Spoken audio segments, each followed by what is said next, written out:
How to post on Twitter. Firstly, open App Store or Google Play Store on your device and search for the Twitter application. Look for any updates that may be available for Twitter.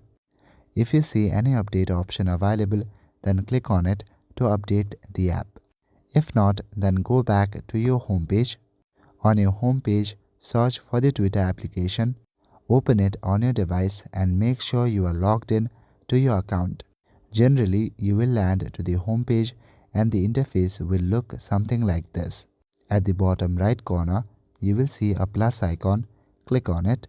Now you can simply tweet about anything that's happening right now, or you can even select any photos to post.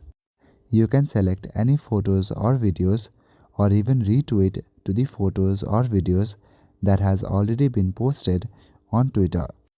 Now write anything that's on your mind about the post, then click on the post option at the top right corner to post it to Twitter. That's all for today. Thank you.